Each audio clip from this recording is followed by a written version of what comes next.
Hey, I got Zeb and Danny from Screaming for Silence with us here on Behind the Bands, man. Guys, thanks for joining us. Thanks for having us. So this is actually the second time I've seen you in about a week. Right? We saw you out with Prospect Hill and Another Lost Year. Tell me about that show last week. What was the last time you guys saw each other? Oh, gosh, when was the last time that we're all together? It had to be... It's been at least a year since all three of us were together, for sure. Yeah. We've been out on the road with Another Lost Year. This is our second tour with them. We've been out with them all of June, so it was good to get with Prospect Hill and miss those dudes. Yeah, they're such good guys. Yeah. We've gone on tours with both bands now, and Prospect, we had a funny thing with them. We were on the road, and we were in Philadelphia at the time, and our van broke down on the turnpike. So, long story short, for about 2 weeks, there was 2 bands, 1 van, and there was 11 with the dudes. Prospect Hill guys? With the Prospect Hill guys. Knowing them, that had to be mayhem. Oh, it's crazy. Oh yeah. Otherwise, we would have had to cancel all the shows, or at least had to cancel us on the shows. Right. And they fans like it when you make it work. right. Yes, and those they guys helped us really out came huge. through. Yeah. And they're some of our best friends now. So yeah, it was really cool. We this got past close week. really quick. Man. It was funny at that show because I saw that you guys were really close with Prospect Hill, and then I saw Another Lost Year there. I'm like, you guys are from Nebraska. They're from North Carolina. You're not even near each other. No, Right? not even close. It's Yeah, awesome. it's like a triangle too. Yeah. It's those 3 Well, the bands. first time we saw you and Another Last Year was together with Prospect Hill. Yeah, Actually, the first time we saw all 3 of the bands, I think, were I think so, yeah. Was that at Hagerstown? Yes. Yeah, it was during the snow. Yeah. Yeah. So, hey, I mentioned you guys are from Nebraska. Now they were just in the news, man. Is everything cool back home with all those tornadoes, or? Seems to be. I mean, Kind of not. I mean, Yeah. I think there was definitely some really bad stuff that happened, but I think they're starting to kind of pick it apart and get everything taken care of, which Yeah. is good. I saw a lot of people pitching in.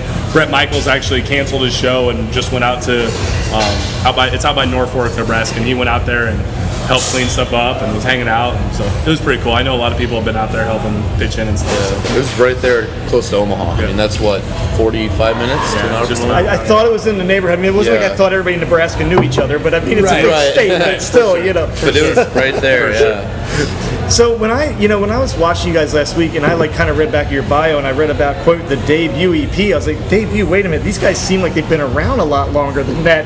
Is that a common thing for you guys that you get? Every once in a while, yeah. It's kind of like we have been doing it for quite a long time, but now that we've been on the road consistently, probably the past 2 years, it's like we're brand new in front of so many people. So for that, it works Right. a lot of the time, but yeah, there are those times where you're like, wait a second, you guys have been doing it like you just said. Where's the music? Yeah, this is your first album, and yeah, it's our first one. We did a couple EPs and singles, but this will be the first full-length album we've done as a band.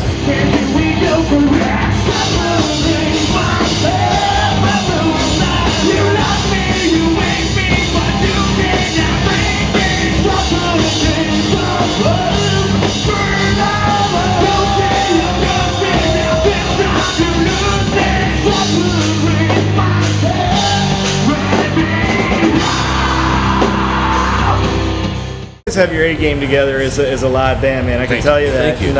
I was really pretty cool. I saw that. I noticed that you guys worked with Justin McCain on the album. So talk a little bit about that. Our buddy from Emphatic. Yeah, he actually was the one. I mean, they're from Omaha as well, so kind of coming up through the scene, they led the way, and we started playing shows after them. They were about 2 years ahead of us, and Justin and us really kicked it off well, man. And after that, he just kind of took us under his wing, and he showed us a lot of things in Omaha, and finally he was like, we need to do a song together. So we jumped in the studio, and literally we did a song in a day.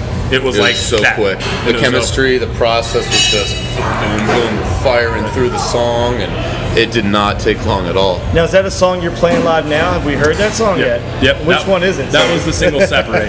That was Separate. Yeah. Yep. Yeah. And that is a very, very cool tune. Now, Thank you. I saw you guys had a new little mascot in your van. Did you get a name for the mascot Oh yet? God. Lola. Lola. Is there a story behind Lola, or did it just randomly happen? It's that way? actually because it's an air freshener, and the van tends to not smell very good sometimes. It's a little right. We thought we'd little spice right. it up a little bit with the hula girl on the front dash, but it also serves as an air freshener, which is the main purpose. Lola. Definitely takes focus off of the smell. Yes. Just look at the air freshener. Yeah. Just stare at or shake. Whatever you got to do. Now, you guys are certainly among the tallest bands. You're not the tallest band I've interviewed because Ballyhoo, I mean, he's got to be 7'2", but you guys are pretty tall. Is it a prerequisite to be in the band? Because your bass player's a big guy, too. Marcus just recently joined, December, and we told him, we were like, we are going to get it everywhere we go. And literally, every time we walk into a venue, everybody just looks up and is like, oh my God, you guys are freaking huge. We're just used to it now. It's like, And we're it's tall. just like that. And I'm like, holy shit, you guys are freaking tall. And that's the exact line.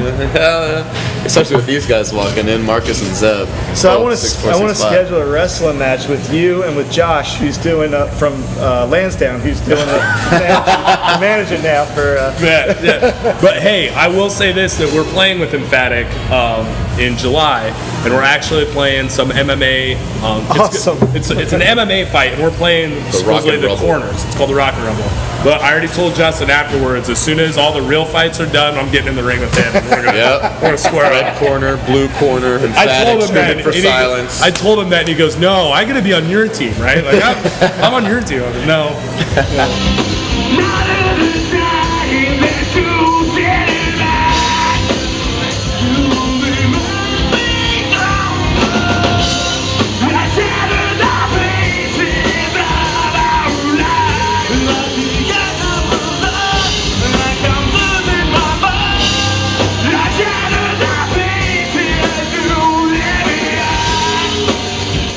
Now, being from Nebraska, you're not an East Coast band. You're kind of West Coast. Is it tough coming out of the middle of the country, like versus the two corners, or is it easier? I love it. It's so different on both sides. I like a nice fast-paced lifestyle, I guess you could say. Not so much lifestyle, but just it's a different feel in every city we go, and it seems to be when we go to the cities like West Coast or the East Coast, the music is just, the scenes are so different, but very vibrant and just a lot going on.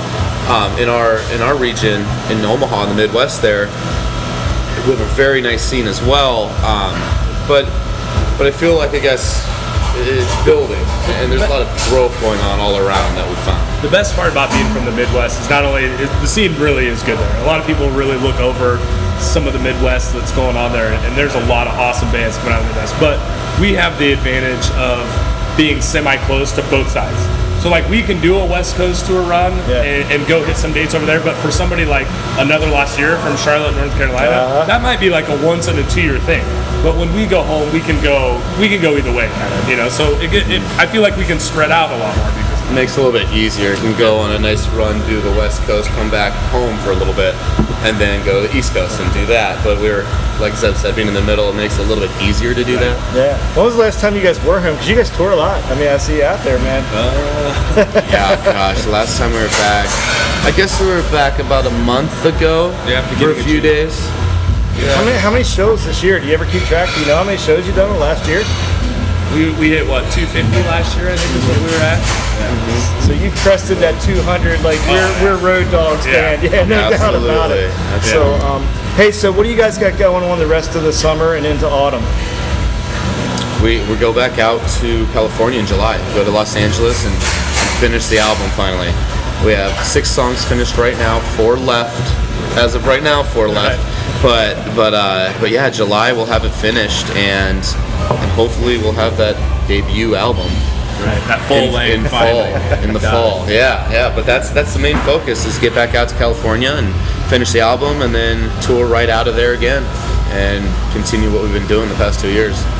It's been awesome. Like being an independent band, we definitely have control of everything, but the time frame definitely, it takes a little longer for an independent band to be able to fund everything and do everything on our own. But so we've been out to record, and then we go back on the road and get to our fans and play some shows, and then we go back. And I mean, it's just kind of been a process, but it's going to be worth it. The album's going to be awesome. I can't wait. Well, we can't wait till it comes out. And guys, I want to thank you for being here on Marr Rock Show Behind the Bands, and we look forward to seeing you more on the road, man. We're going to catch you guys every chance we get. Absolutely. Oh, yeah, sounds great. Thanks, man. Awesome. Thank you. Awesome.